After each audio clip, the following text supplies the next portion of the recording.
All right, I'm going to go ahead and start recording, but I know there are some other people that are going to be popping on. Thank you guys so much for being on time, especially the Can't Wednesday see after us. Christmas. There's so much happening. Laptop audio is on. All right. Yeah, nobody cares about my laptop. Connect it to this. And put it in three rooms. So it's fine. There's gotta be something equal to. All right. How's everybody doing?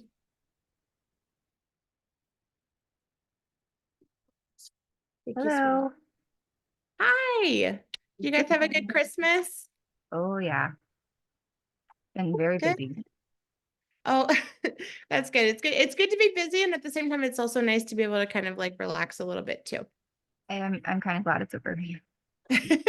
I'm just ready to start the next year, I guess. Oh, good. Well, I can relate to that for sure. Awesome. All right. So this is really just meant to be like an informal time where I'm able to connect with you guys and we can talk about unschooling. For those of you that don't know me, my name is Angela. I used to be a public school teacher and I left school to be able to unschool my own kids and to help other people learn how to unschool as well. I tell everyone unschooling is the best kept secret of education.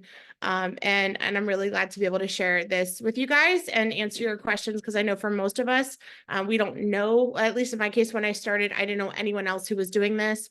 I didn't know anyone else who was living this kind of lifestyle.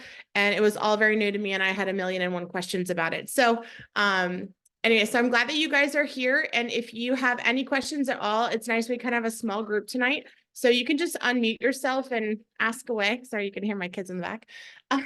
Or if you want to, if you feel more comfortable typing your questions in the chat, you can totally do that too.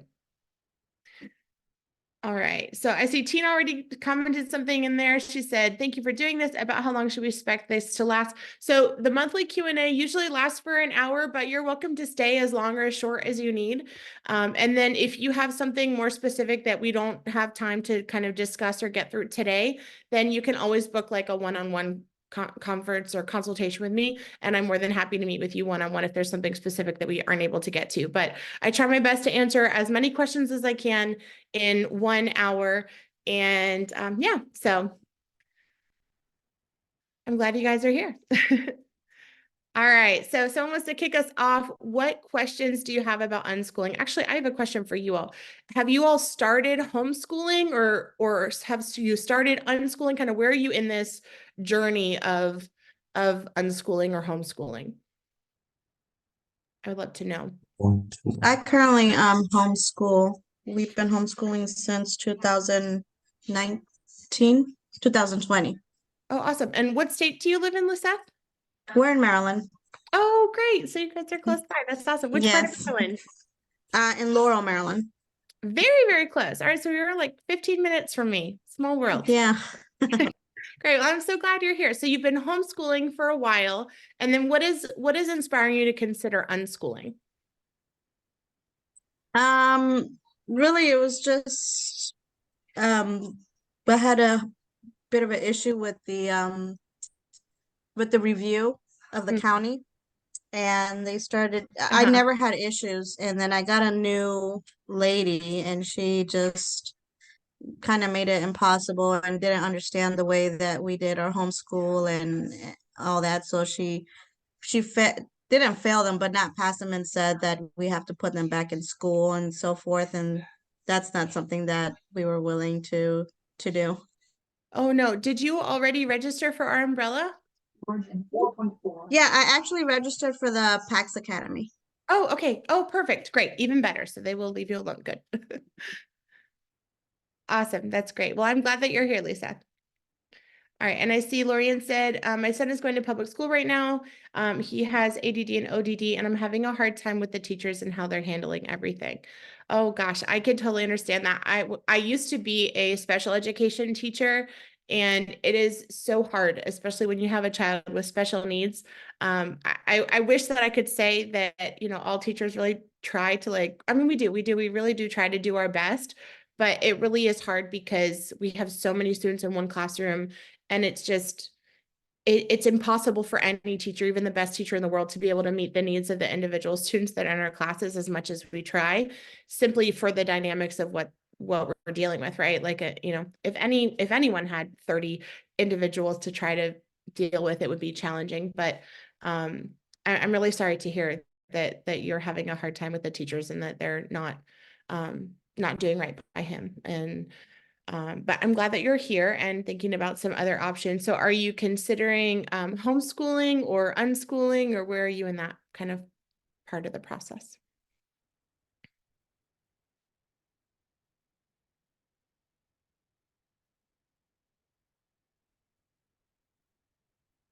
Oh, Lorianne? Okay, thinking about homeschooling. Okay, great, awesome. And what state are you in?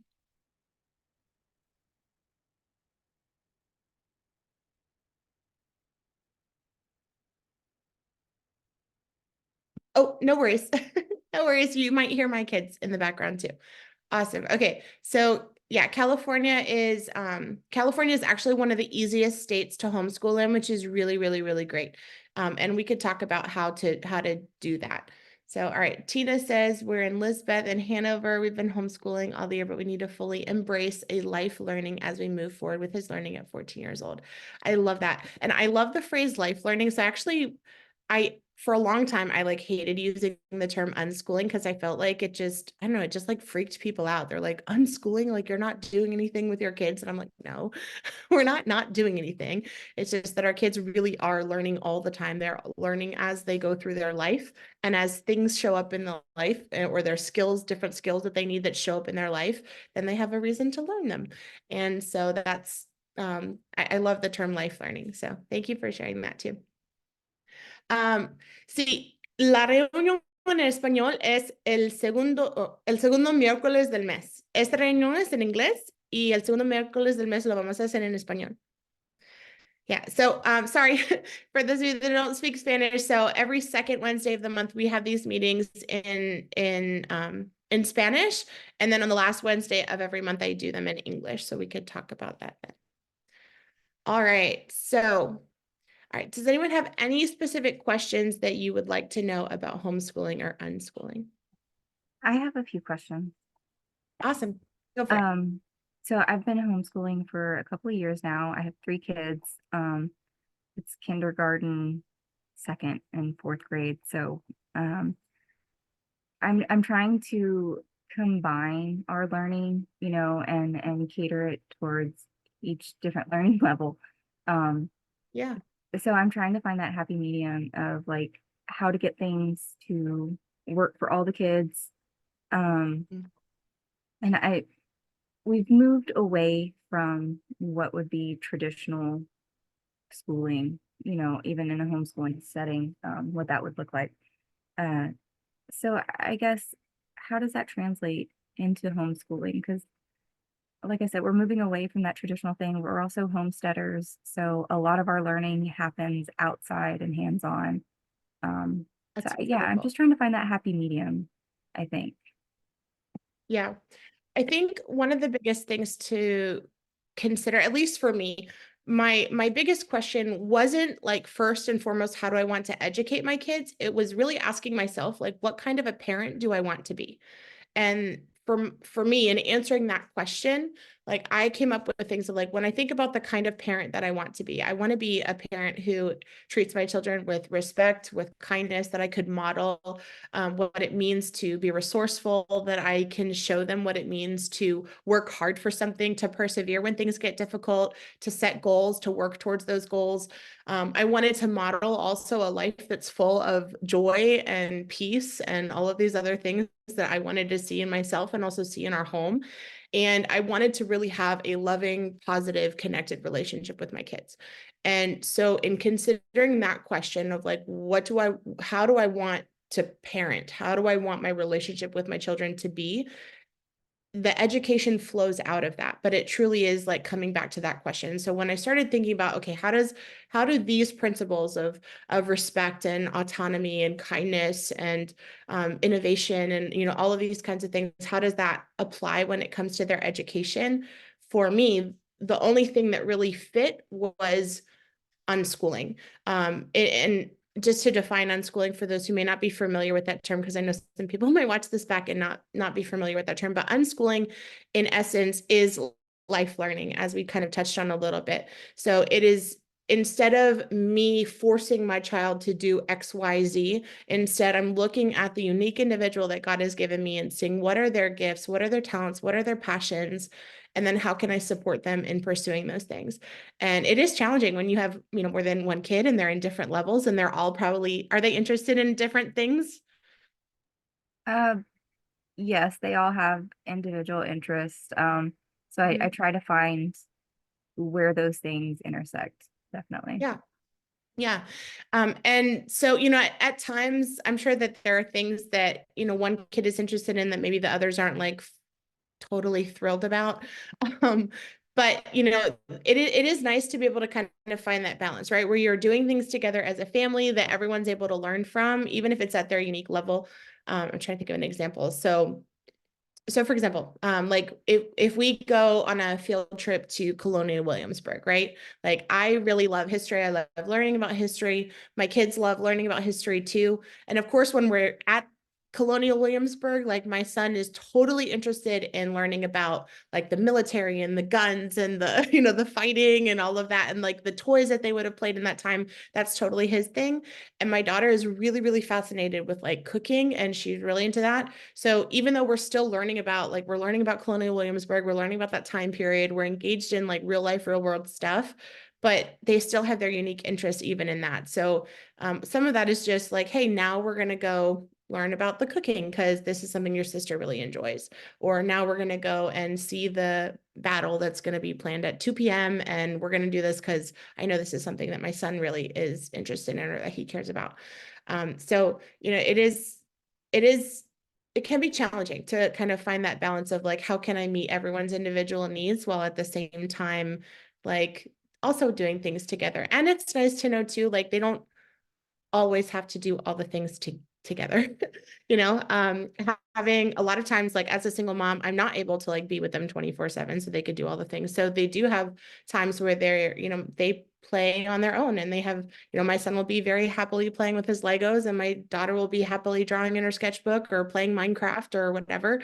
And so, they just, yeah, we do both, right? Like we do things together as a family where we learn together. And then we also do things kind of individually on our own. And then I do things kind of one-on-one. That's actually something new I've tried doing this year because I was feeling like I was lacking really like intentional focus time with each of them. Just because for me, because I'm a working mom, it's like so easy to get That's hard. Yeah. it's easy to get lost in like working all the time. So I committed to like intentionally spend 1 hour with each of my kids individually and just kind of say yes to whatever they want to do during that time. So I was like, okay, now is mommy and Sophie time. Whatever you want to do in this hour, like the answer is yes. And whether that's, for my daughter, most of the time, what she wanted to do was she wanted me to help her write her book because she wants to, well, she published her chapter book, but she's starting another chapter book. And, but she can't type fast, she can't type fast enough. So normally whenever she wants to spend time with me, she's like, can we work on my book? And so she'll like dictate her story and then I'll type it up for her. And then my son usually is wanting to play Legos, but that's been really, really helpful just for me and being able to have that focused individual time with each of them. And yeah, and then we do stuff together also. So can I ask real quick, how do you approach math and ELA type subjects? Yeah. Yeah, that's a tricky one for us. It was a tricky one for me too. When I first started unschooling, I was a reading teacher prior to starting this.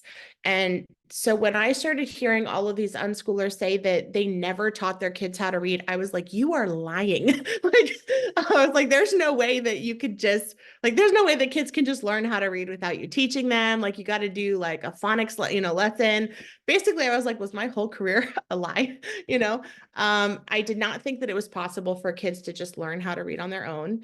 And so when I started unschooling, I very intentionally was like, I am not going to do anything that I would have done as a reading teacher. Like I was very purposeful, like I am not going to teach you how to read because I wanted to see if it was possible for her to learn how to read naturally without me explicitly teaching her. It was kind of like this weird experiment. I was like, I'm going to experiment on my own kid here for a second and we'll just kind of see how it goes. I knew that like worst comes to worst, you know, I could always teach her how to read later, but I wanted to just observe and see if it was possible. And I'm so glad that I did, because by the end of that year, like my mind was just blown. Like I could not believe, like my daughter taught herself how to read. She just published her third book like a couple weeks ago. And it's been incredible to watch that unfold for her. Now, because I'm a teacher, I know that like with her writing and stuff like that, writing doesn't come up as naturally as other, you know, reading is something that happens very naturally, but writing doesn't come up as naturally for kids in their day-to-day life. And actually, if we think about it, writing doesn't really come up very often for us as adults either. Like the actual process of using a pen and a piece of paper, like, I don't know about you. Well, actually, when was the last time that you like hand wrote something, just out of curiosity? So I have a planner that I kind of use religiously. Okay. So Okay. yeah. So you're handwriting a lot more often. Yeah, I was like, I don't even know where a pencil is in my house right now because we just don't really handwrite stuff very often, you know? And I mean, there's like little things, but they're not, you know, they're not having any reason to write a 5-paragraph essay when they're 8 and 9, you know? So it's not really something that she's had to do. But we're actually doing like a field trip we're doing a field trip in January where we're going to be going to they're recreating like a schoolhouse from the 1800s, a one-room schoolhouse. And on that field trip, they're doing like a spelling bee, which is what they would have done if they were going to a one-room schoolhouse in the 1800s. And so when I told her about this, she's super excited about this field trip. She's already bought her like 1800s dress. And when I told her about that part, the spelling bee, she was like, oh my gosh, we should practice. And I was like, oh, okay. You know, so now she's got this reason that she's like, oh, I want to learn spelling. And I kid you not, every single time we go in the car, she's like, Mom, can we practice spelling? And it's still so weird to me. Like, I'm like, how does that, like, I never asked my parents if we could practice spelling, you know, like when I was growing up, that was never like a thing for me.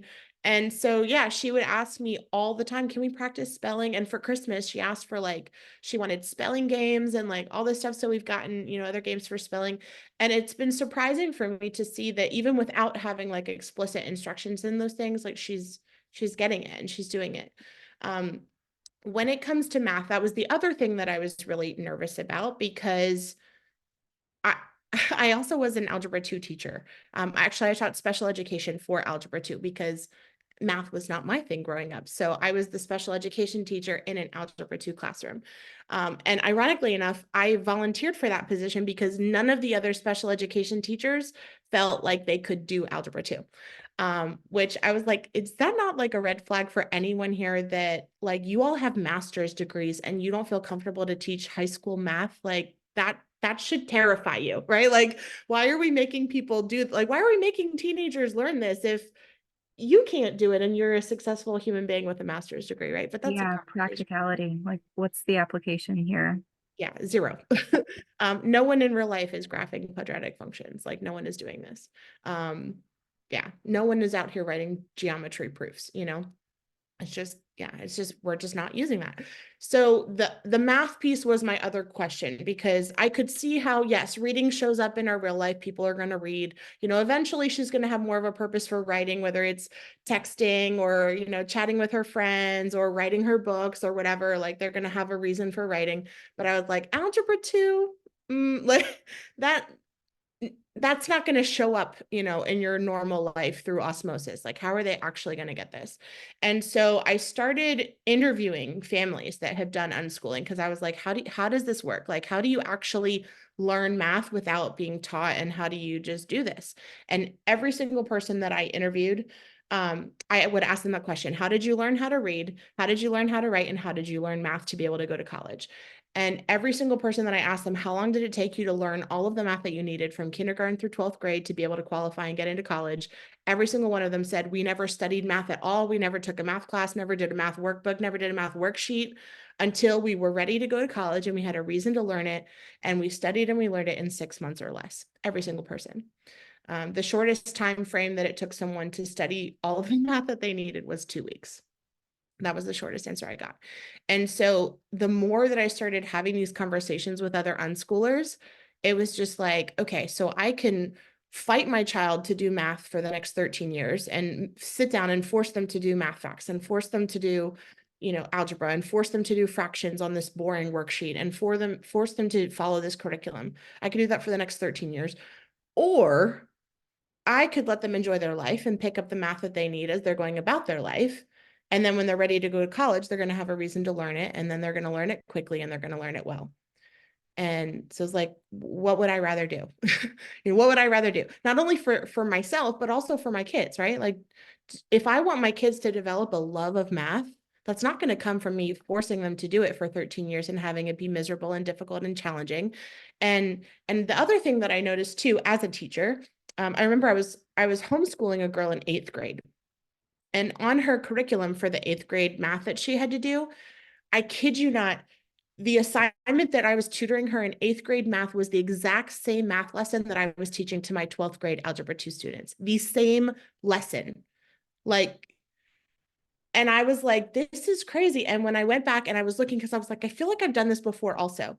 The same lesson I had also taught to my students when I taught 5th grade math at the elementary school. So they were getting it in 5th grade. They were doing it again in 8th grade. And they were doing it again with me in 12th grade.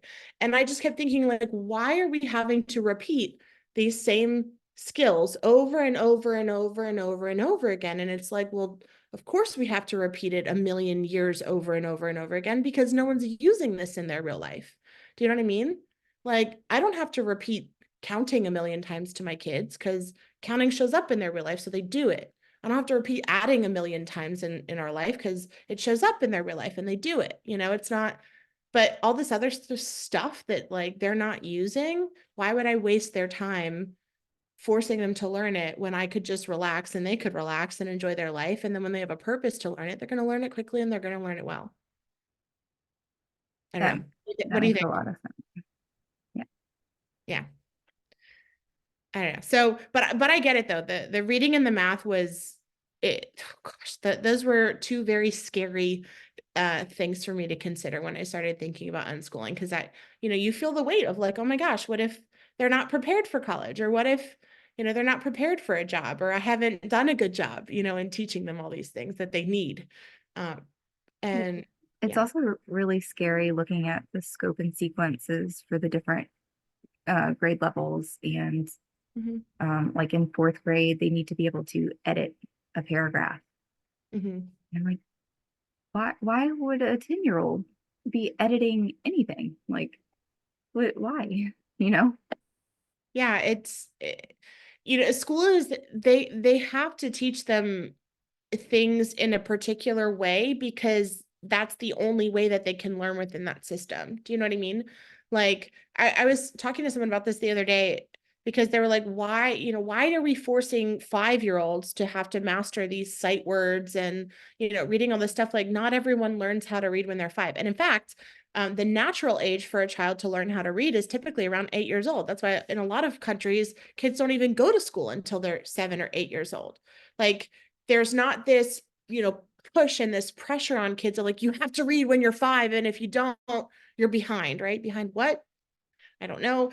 But we put a lot of pressure on kids to learn how to read when they're so young. And part of the reason why we have to do that in school is, one, we have to take up a lot of time, and forcing kids to learn how to read when they're not ready to learn how to read takes a lot of time. And two, we need kids to be able to read instructions on their worksheets so that they can do independent work while the teachers are working one-on-one with reading groups and all these other things. So we have to be able to have kids push to read at a really early age when they're in school, because that's the only way that they can really get information, when they're in the school system. Whereas when they're not in school, there are tons of ways that they can learn things, right? Like my kids learn by watching YouTube videos all the time, or we learn by going out in our backyard and exploring the plants and all the stuff on a nature hike around our neighborhood, right? Like they don't have to learn by doing a worksheet about it. We just live and they learn while we live, So yeah, it's, they kind of have to push these standards on kids when it's not really developmentally appropriate for them and it's not useful for them. But there's actually a website. It's called grownunschoolers.com. I invite you to check it out. I would actually read through a lot of those people's websites because the grown unschoolers go and they tell their stories about kind of what they're doing and in their life now that they're adults and they're grown unschoolers. And it's really fascinating to read, you know, all these different paths that they've taken in their life and kind of where they've ended up. These people that have grown up without being forced to do any kind of formal or structured learning, without having to use a curriculum. And, you know, a lot of them go to college, a lot of them don't, a lot of them start their own businesses. Actually, a lot of unschoolers end up becoming entrepreneurs simply for the fact that they're highly intrinsically motivated. They're very self-aware on what they love and what they're passionate about, and they just know how to figure out how to do stuff. And they're, yeah, a lot of unschoolers statistically end up becoming entrepreneurs. So yeah, reading through that website I think is really helpful too. All right. Tina said, good questions to be asking would be, how did education as we have it today evolve from what it first was 150 years ago to what it is now? That's an excellent question. You know, I was actually, one of the things that really got me interested in unschooling was studying about the history of education. And there's a book by John Taylor Gatto called The Underground History of American Education. And actually, you can look up that book.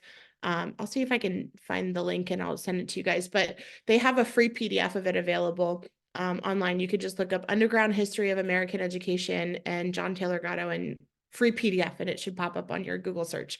But in that book, he talks about kind of like, you know, the history of American education. And it's so fascinating to see, like, when, you know, you're right, schooling, this whole idea of school, of this idea that kids have to go to this building with people that are the same age as them and have a teacher teaching them all the things, and having, you know, the state decide what they need to learn and what is appropriate for a child to learn in all these different grade levels and all this stuff.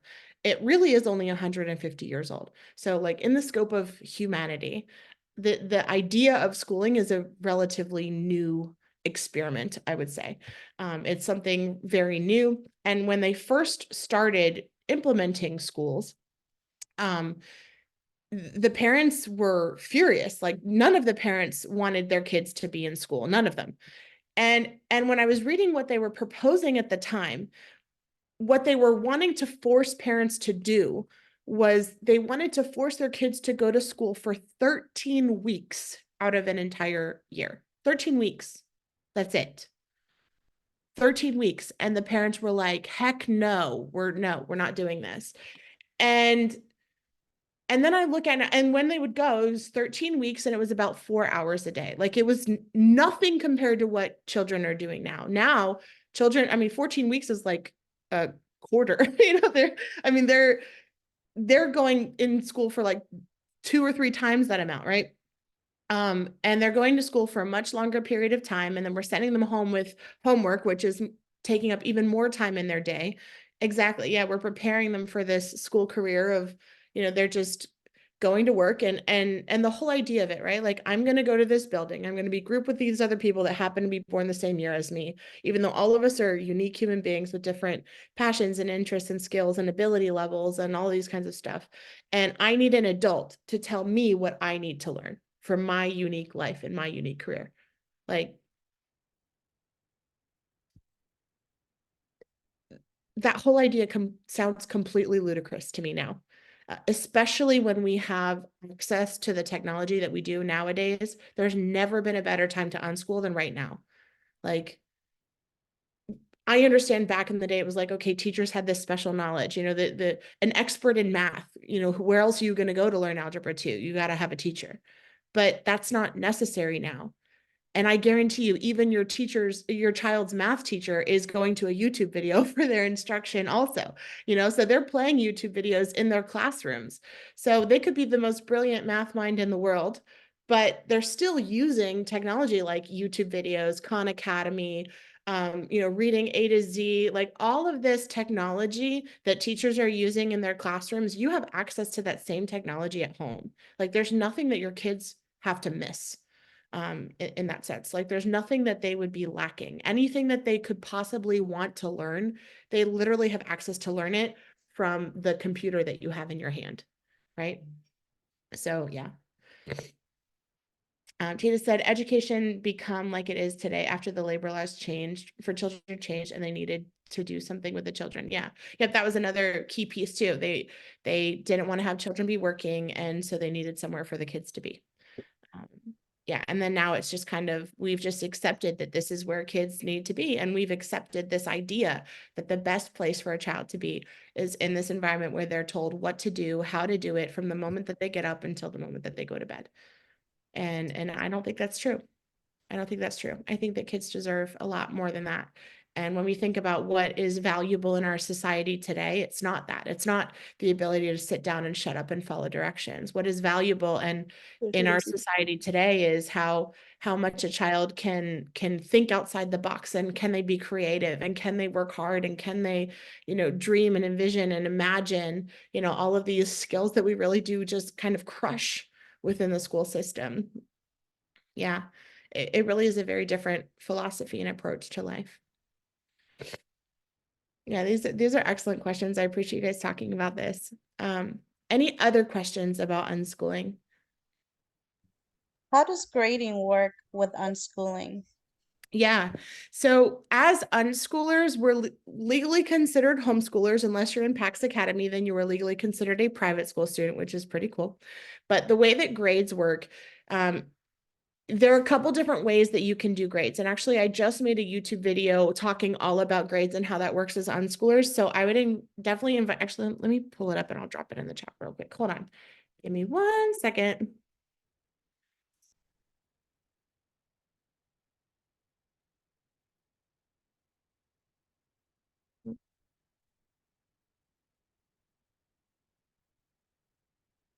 All right. Sorry, I'm going to go ahead and put this in the chat for you guys.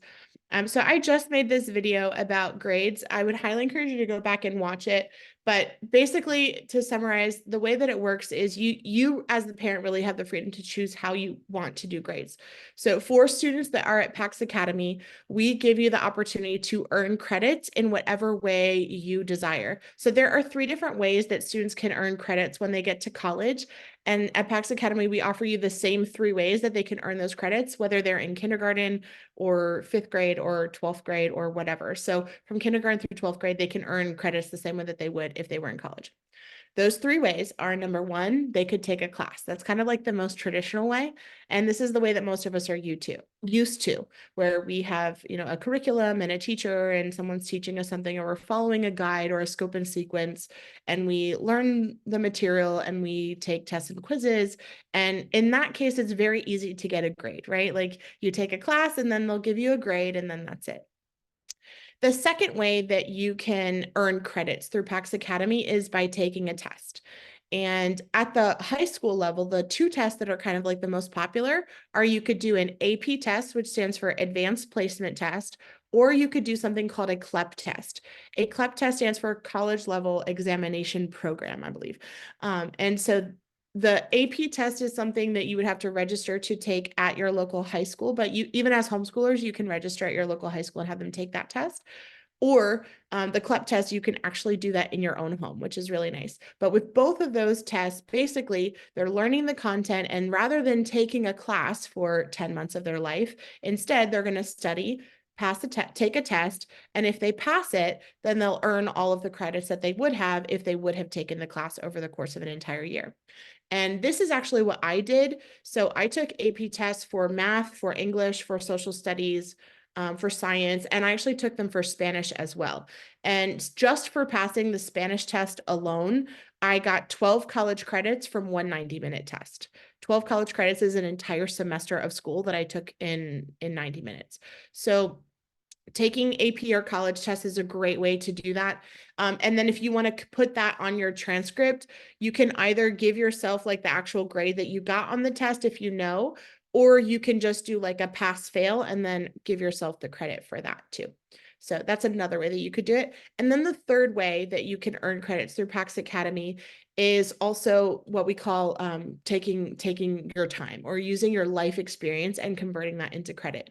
Colleges refer to this as portfolio credit. It's something that they don't talk about a lot, but it is a really, really incredible opportunity where you can take your real life, real world experience and convert that into academic credit. And the way that you do that, what I recommend that parents and students do is that you would conduct a self-assessment and see how would I assess my knowledge and my skills and my expertise in this particular area. And that's actually a really important skill for students to have, which is why I encourage the students to actually be the ones to kind of have that conversation with their parents. So not you as the parent giving them a grade, but really invite your students, your children, to be a part of that process and say, how would I assess my learning in this? This is a really important skill for them to have as they grow up, especially when they're in like middle school and high school. We want our children to be able to look and honestly assess themselves. And when I first started doing this, I was a little bit nervous that they would just be like A's for everything, right? Like, I'll just give myself an A for all the things, but they don't. They really don't. And in fact, I found that the students, when I asked them to give themselves a self-assessment, they are much harder on themselves than I would have been. I've had students that would give themselves a C on their report card and say, you know, I feel like I didn't work as hard as this as I wanted to. I feel like I didn't master this content as much as I wanted to. I don't feel like this is an area where I'm really strong in, so I'm going to give myself a C. And then for other things, they'd be like, I'm awesome at this. I talked to a girl the other day. She's like, I love playing volleyball. I play all the time. Like, this is something I'm really good at volleyball. I'm going to give myself an A. Awesome. And then she was like, okay, with my writing, I feel like I'm not as confident in my writing ability. And so I'm going to give myself a C for writing, for English language arts. So yeah, having those kinds of conversations with them and having them kind of self-assess and be able to give themselves a grade is really important too. And so yeah, but even just the whole idea of grades, I think a lot of parents are not aware of the fact that grades are truly a meaningless measure of your child's intelligence, of your child's knowledge, of your child's skills. Speaking as someone who was a teacher and I've taught in many different districts, I will tell you that grade inflation is absolutely a real thing.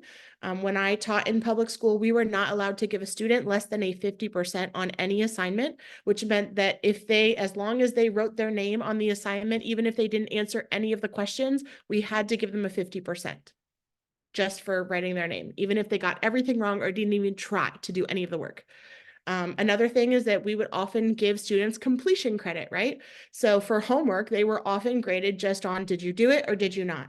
And then did they do it? Well, that's also kind of an iffy thing, right? Like, some kids didn't actually do anything. They just copied the answers from their friends, or they Googled the answers online, or they had their parents help them do the work, right? So there are tons of, there are tons of ways that they could get the grade without actually doing the work or without actually demonstrating mastery of the content at all.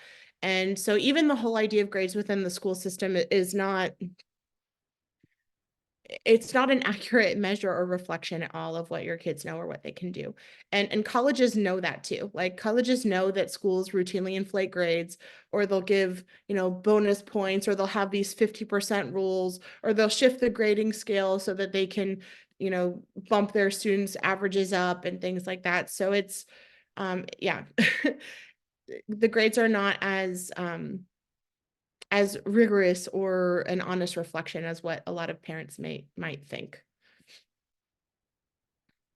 But did that answer your question, Lisa? Yes, thank you. Yeah, you're welcome. All right, any other questions?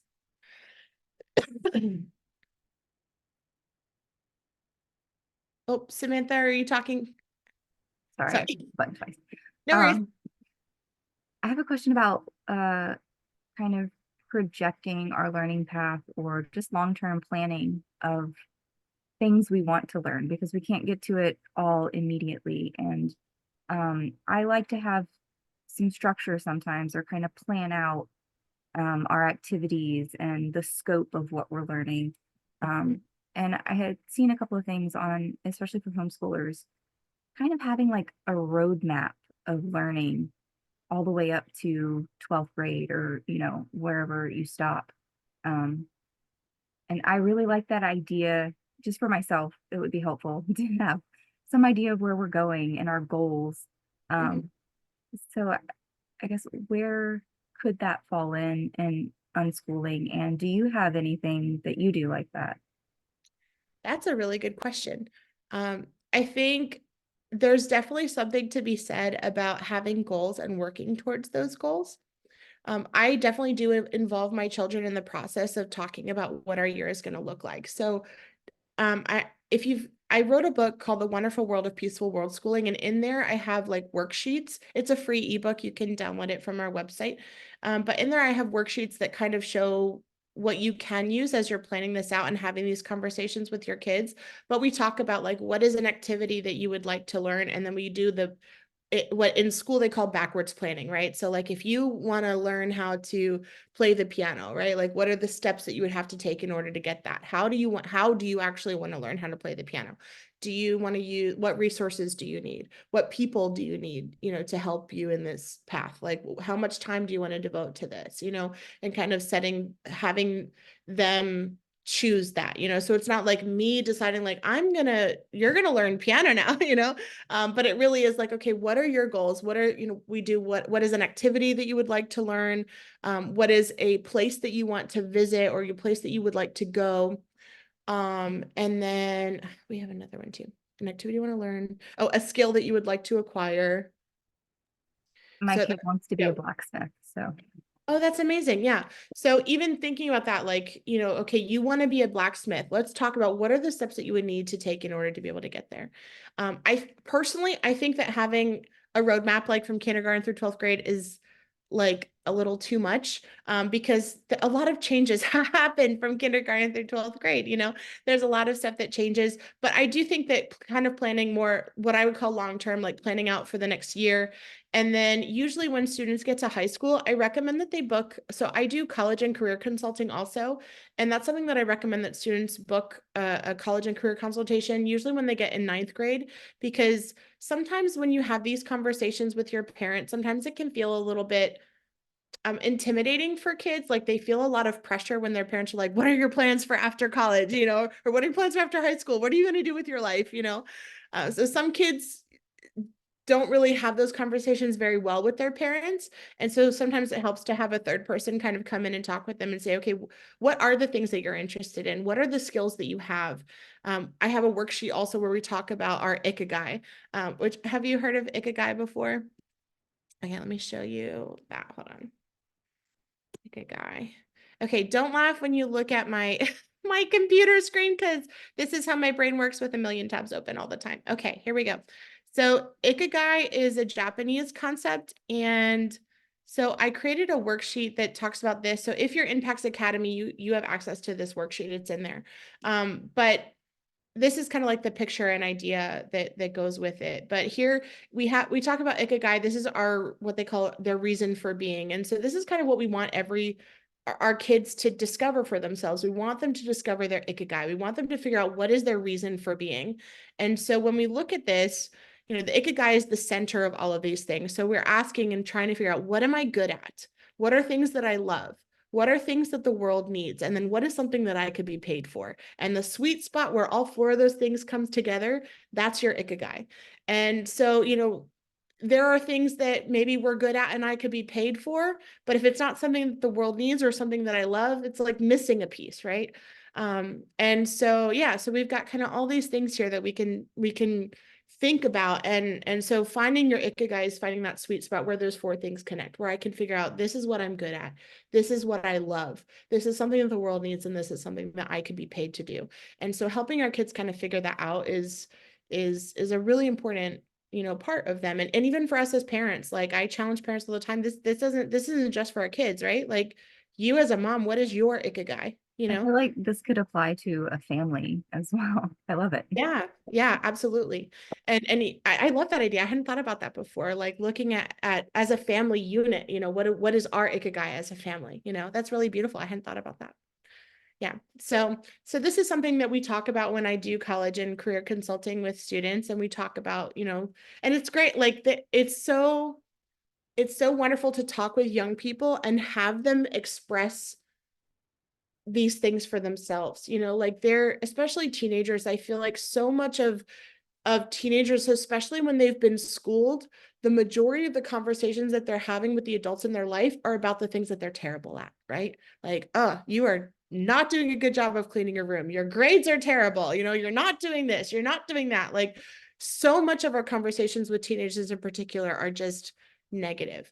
And then when we invite them to consider these things and have them talk about, what am I good at? You know, like it's hard for a lot of teenagers to say, I'm good at this, I'm good at that. You know, like a lot of them just, they don't know. It's hard for them to discuss.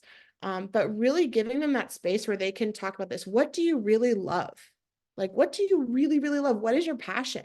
What is your mission? What is something that the world needs? What is the difference that you're going to make in the world? You know, and having them really start thinking about those things. And then how can I find a way to make money doing what I love and what I'm good at and something that the world needs, right?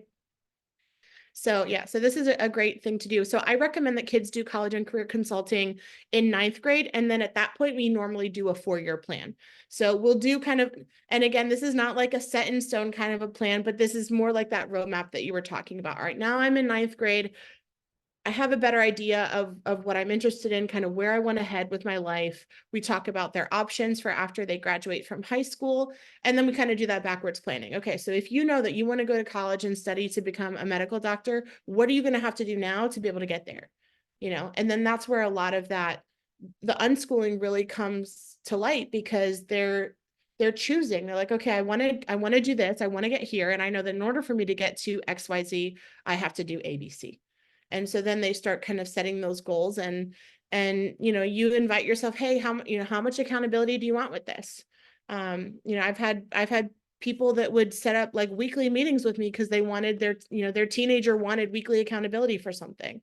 And then I've had other parents that, you know, they just check in once a year and they'll book a consultation once a year, and then we'll kind of see, okay, how are you doing with reaching your goals? How have your goals changed? You know, because as they start working towards their goals, a lot of times their goals do change, and they're like, oh, I don't really want to go that route. You know, I'm kind of shifting a little bit more to this. And then, okay, we're going to adjust our plan and our how we're going to get there.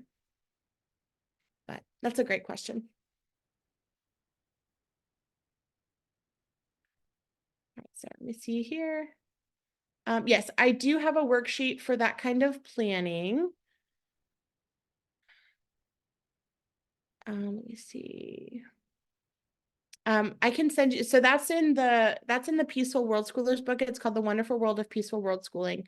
And I'll send you guys the link for that too. I just don't have it with me right now. But whenever I upload this, so I upload these videos to YouTube, to my YouTube channel. And when I do, I'll put all those links in the description so you guys can download them from there too. All right. Samantha said, I like that it gets them to take control and think critically about what they're learning. Yeah, absolutely. And again, we're practicing these skills that are going to make them be successful adults, right? Like, we want our kids to be intrinsically motivated to pursue the things that they love and to figure out, what do I need to do to get to where I want to be in my life? And I'm not, you know, I don't want my kids to feel like they have to depend on me to tell them what they need to learn, how they need to learn it, any of those things. I'm like, no, like, if I want you to be a successful adult, you need to learn how to learn. You need to learn what you need to learn. Like, I don't want you to like depend on me you need to learn XYZ. No, like, you need to figure out what it is that you need to learn in your life to get to where you want to go in your life. Like, this is your life, and I'm here to support you. I'm here to, you know, provide you with resources if I have them, to connect you with other people that I might know, you know.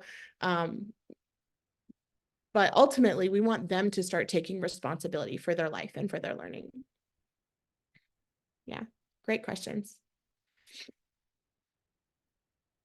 Tina said, this is almost all the parts of the career planning program and consulting I am training in. Oh, that's awesome. Very cool. Very, very cool. Well, you'll have to share with me if there are any extra tips that you learned in your program. I would love to learn from them too. Awesome. All right. Any other questions that you guys have about unschooling?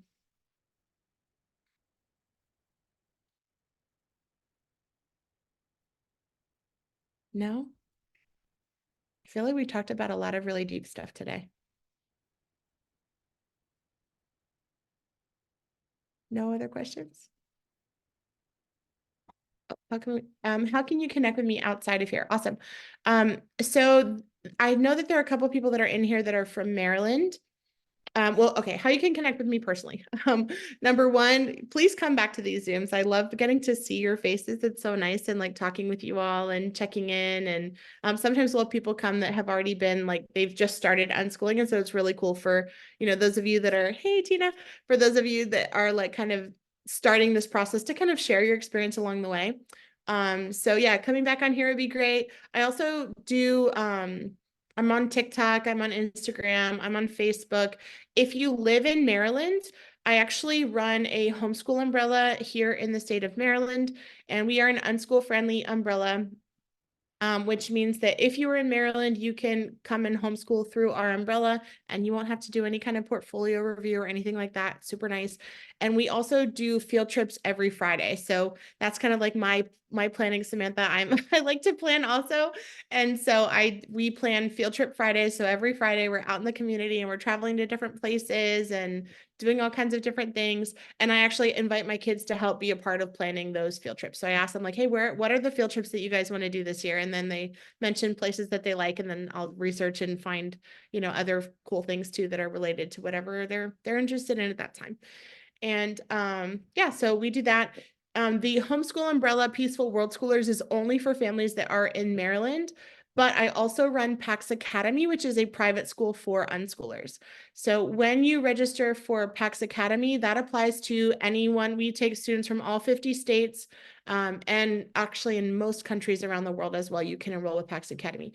When you enroll in PAX Academy, it costs $350 per year. We are a registered and accredited private school, a K through 12 school, which means that when your students graduate from PAX Academy, they will get their transcript and their diploma from a registered and accredited private school. What's unique about PAX Academy is that we are what I like to call an unschool school. So we truly do allow you to learn in whatever of those 3 ways that I mentioned earlier. If they want to take a class, they can. If they want to just take a test and test out of the material, they can do that too. And if they want to simply learn through their real life, real world experience and turn that into academic credit, they can do that too. And so whatever that looks like. So for your son that's interested in blacksmithing, there's so much that he can, science, technology, math. There's so much in that one career, path that he could be learning from doing that. Even ELA skills like sequencing, right? Like following directions and all of that. So yeah, there's so much learning that our kids are doing naturally all day, every day. And they should be able to earn credits for what they're learning through their real life. So when you register in PAX Academy, you get that. Another really cool thing about being in PAX Academy too is that we also provide you with a login to our website, and I have an entire course where I teach the parents step-by-step how to unschool for all of the 10 major school subjects that they would have. So I literally give you a ton of resources for all of the school subjects that they would have. A lot of the resources are included free with your tuition in PAX Academy. Some of them are not, but they're there in case your children are interested in them and would like to use them. And yeah, you can have access to all of those things. And I haven't actually announced this to anyone else yet, so you guys are the first to know. I partner with another company that's actually going to give us access to have discounts and all kinds of like really, really incredible discounts, student and teacher discounts at like Disney World, all the amusement parks, movie theaters, museums, zoos, science centers, like all over the United States. It's really, really exciting. So I'm going to be releasing that very, very soon for PAX Academy students, but that is coming. And literally with all the discounts that you guys will get from that, it will more than pay for the tuition, which is really crazy. And then also things like Canva. So I don't know if you guys are familiar with Canva. I use Canva. It's $120 a year, and that is free in your tuition with PAX Academy. So yeah, lots of benefits from being in PAX Academy. So I will send the links for that also. Oh, I know, I love I use Canva for all the things. All the things. I can't imagine, like, I don't remember life before Canva. All right, so let me send this here.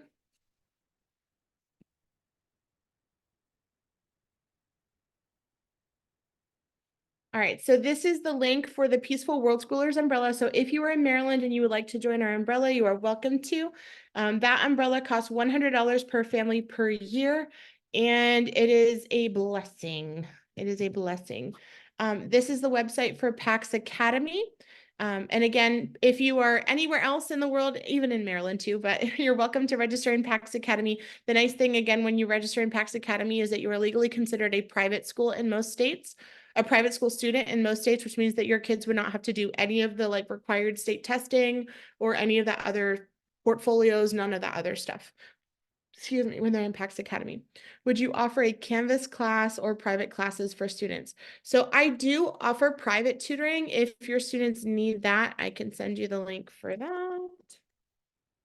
Actually, if you have specific requests for private tutoring, let me know.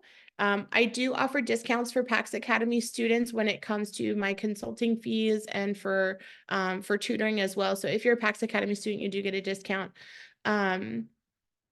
Yeah, so you can let me know about that. I don't offer, do you mean Canvas or Canva?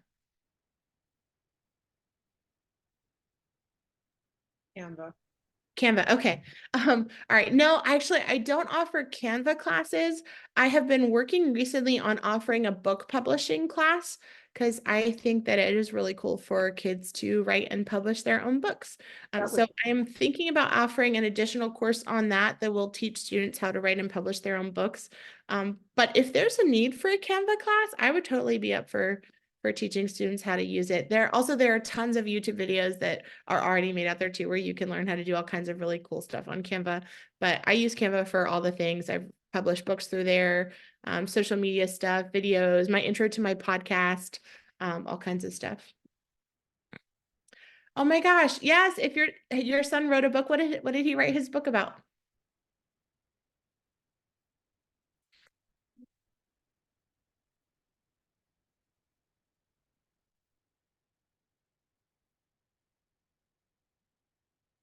Like a time travel. Oh, that sounds really cool. That's very similar to my daughter's book. She just published her first chapter book, and it's her third book. She had written some children's books before, but she just published her first chapter book, and she was really excited to give it to her friends for Christmas. But hers was also kind of like time travel, and it's been so fascinating to see because like as they're writing these stories, they're having to research about, she's having to research about history and like, the technology that they had back in the 1800s and stuff like that. The current time back to World War II and then back to, oh my gosh, those are two of my favorite time periods.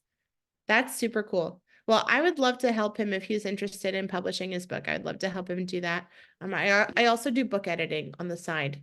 So if that's something that he needs to, I'd love to help him bring that to life.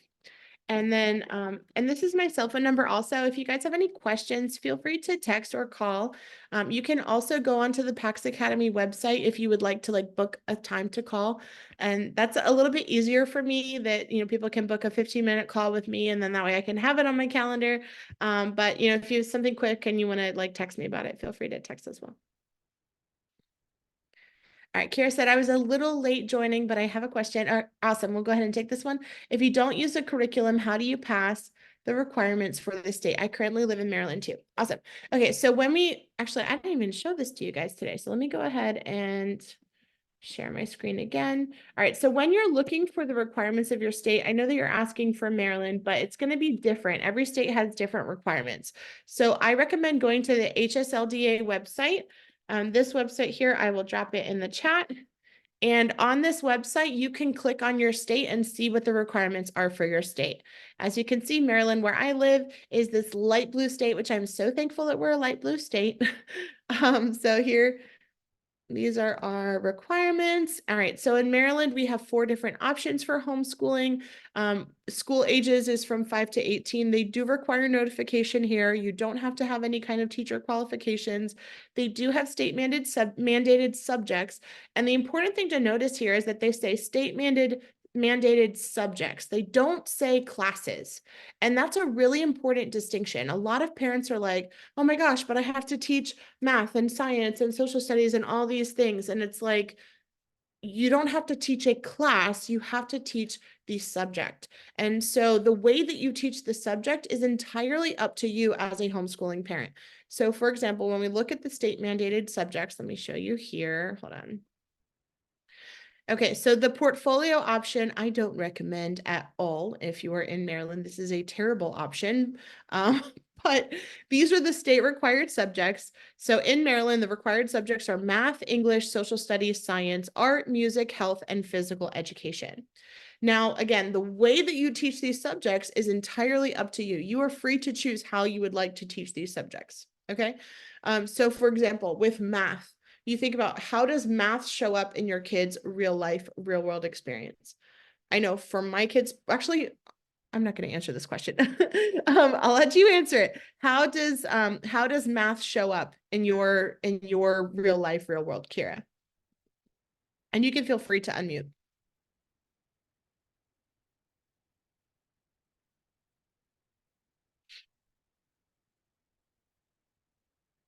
How does math show up for your kids?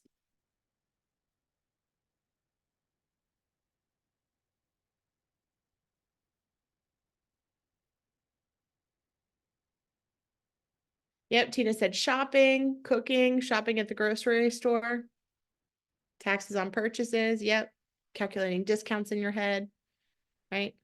Depending on the age of your child, allowances, dividing, counting toys, adding things, subtracting stuff, right? So all of that is math. All of that is math that shows up in their real life and in their real world experience. All right. So the next subject that we had to do, oh, yep, sorting and organizing toys, also excellent math skills. Yep. The next one is English language arts. And actually, let me show you this too. So the next one was English. On the PAX Academy website, this is actually something that I did here. If you come here and you click on our student handbook, one second, it's loading. So this is the student handbook for PAX Academy. Anyone is welcome to read this. But if you look through here, I literally show you like all the different school subjects and kind of what that looks like. So let's take a look at English real quick. All right. So in English, for English, there are 4 different areas of language development in English: reading, writing, listening, and speaking. As long as your children are doing those 4 things in English, then they're earning their English language arts credit. As long as they're reading, writing, listening, or speaking. Now, what are they reading? That's entirely up to them. If they want to read comic books, awesome. If they want to practice reading, going to the library with you and picking out Harry Potter books or whatever, they can read that too. If they're wanting to read books about self-development, they can do that too. If they're reading the Bible, that counts too. So whatever they're wanting to read, that's entirely up to them. Text messages, reading the chat, reading the video game screens, like all of that is reading. So they're practicing those skills, right?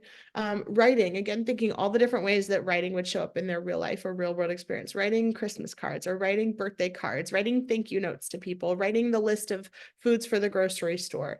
In my daughter's case, she loves writing stories. So literally anything that your kids want to write about, that counts. Listening in English, speaking in English. So all of those things. Another thing I mentioned about English language arts is this was something that I learned as a teacher.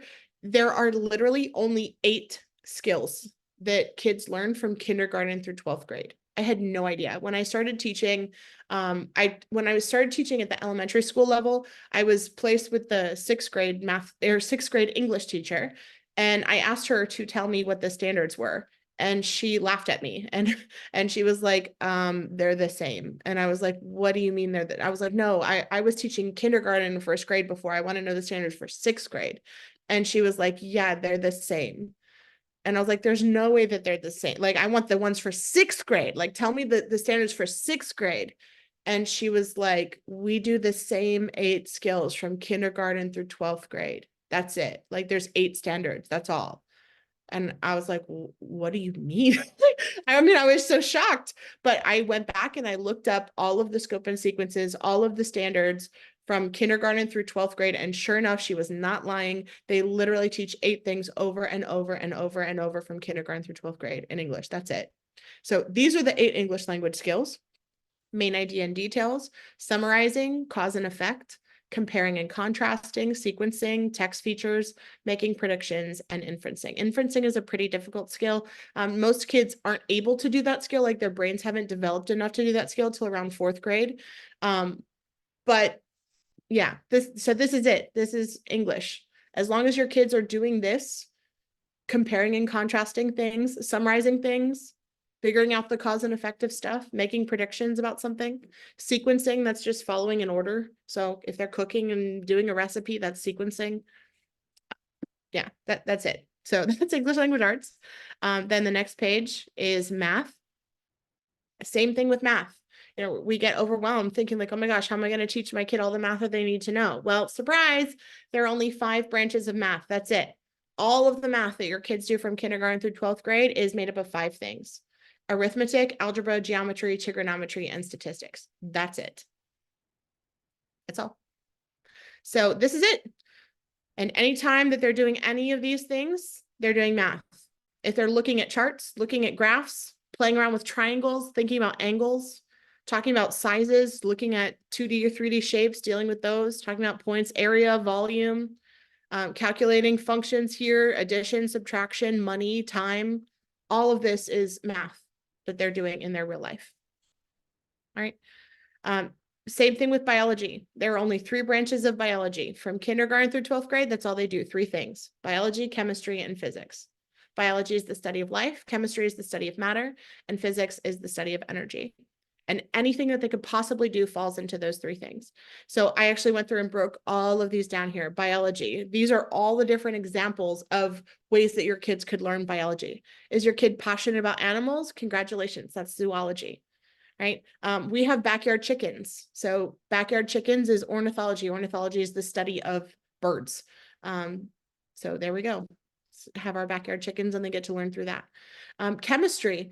Oh, this is a fun one. So molecular gastronomy. Does anyone know what that is?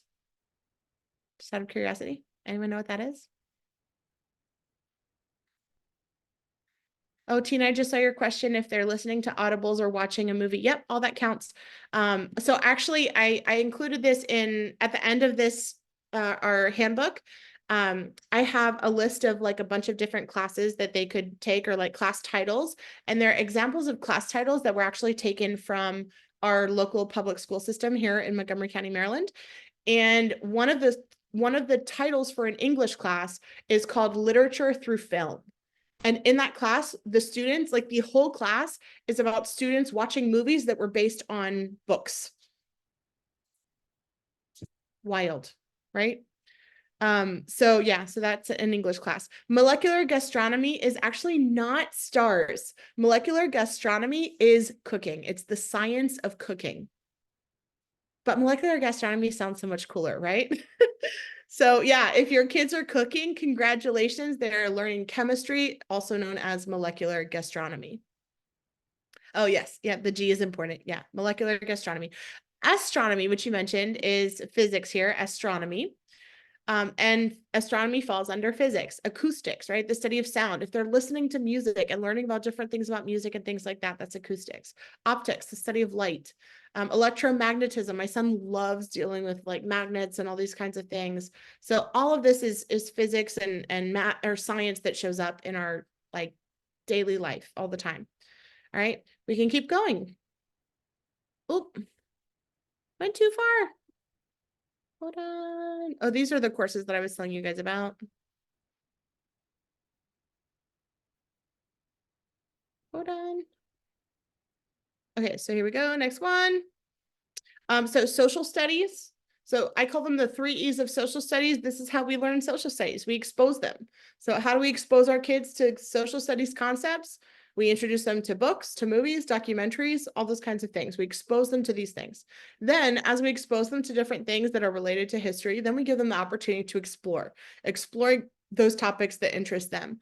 And these are other more specific social studies kind of like the subcategories of social studies that your kids might be interested in, right? They might be interested in archaeology or in civics or in geography or sociology or linguistics, which is the study of language, or US history or world history.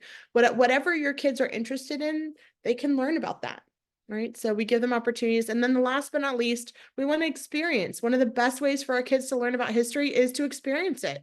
And so that's what we do. If you're in Maryland, come to Field Trip Friday. We have tons of different historical field trips that I plan for us to do every Friday. Or you can, wherever you are in the world, you can just Google historical sites near me. Look up those historical sites and plan a day to go visit them. So that's another really great way that you can bring history to life and actually get these real world, real life experiences that your kids can learn by actually being in these historical places. Tina said, we've been watching some videos and information on chronological history from the homeschool historian. What an amazing adventure that has been. That's fascinating. Yeah, the homeschool historian is great. There are tons of other really great podcasts also that talk about history. So if while you're riding in the car, you can, listen to like podcasts about history too, or even, like I said, documentaries and movies based on history are really, really great also. So those are a great option. The other subject is English. So again, the same thing, the 3 E's, expose them, exposing your kids to all these different types of genres, exploring. So giving them the opportunity to experiment with different kinds of instruments and see what they like, what they don't like. And then last but not least, experience music, right? There is literally like a whole course that's called music appreciation. I'm like, I would have gotten an A in that because we appreciate music all day long in my house, right?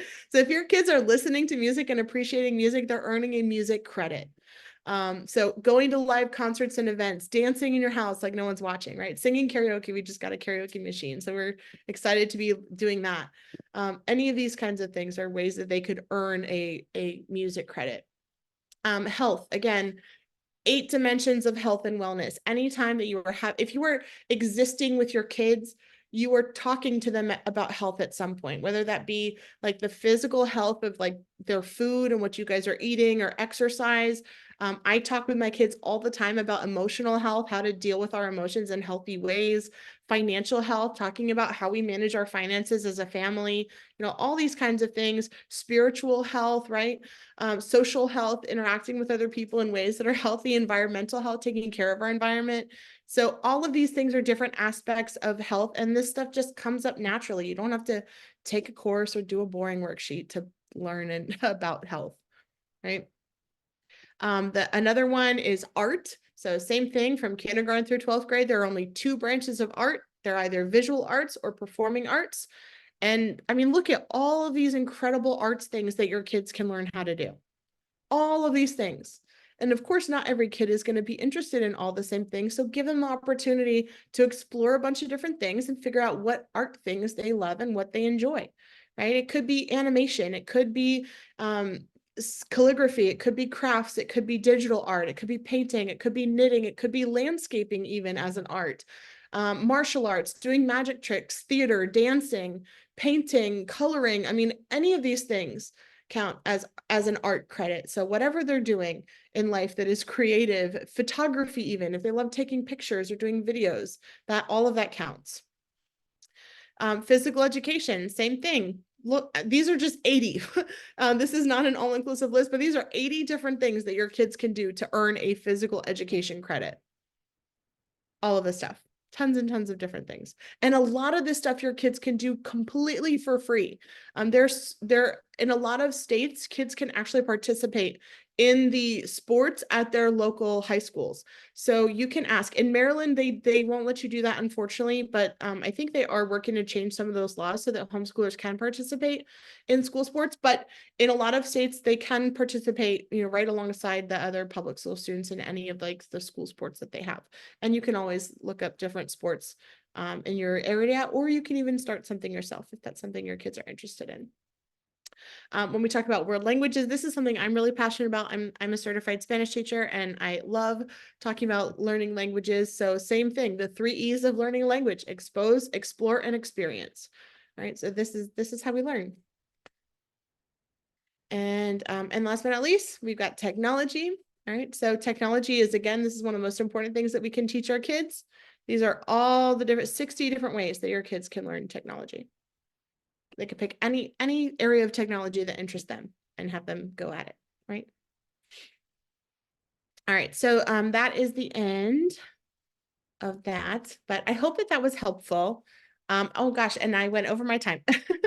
I went over, sorry, I told you guys we'd keep it to an hour. I went a little bit over today, but I want you to know I deeply appreciate you guys taking the time to invest this time with me tonight and to think about some of these things and talk about some of these things. I hope that this was helpful for you. And I hope that I will get to see you guys. If you're in Maryland, I hope I get to see you on a field trip Friday. This Friday, we're going to the US Capitol. So we're actually going to be taking a tour inside the Capitol and going down to the crypts, which is going to be super cool. If you have not registered for that yet, please make sure that you do so because those spots fill up really, really quick. And if you are not in Maryland and you're somewhere else in the world, I invite you to enroll with your kids in PAX Academy. We'd love to have you join the PAX Academy family and just have that extra support as you guys pursue an unschooling lifestyle and living and learning with freedom. So, all right, thank you guys for being here. If you do need to book like a one-on-one call with me, feel free to go on the PAX Academy website and you can book a one-on-one conversation if you had a question that we didn't get to tonight. But otherwise, I will see you guys next month. Bye.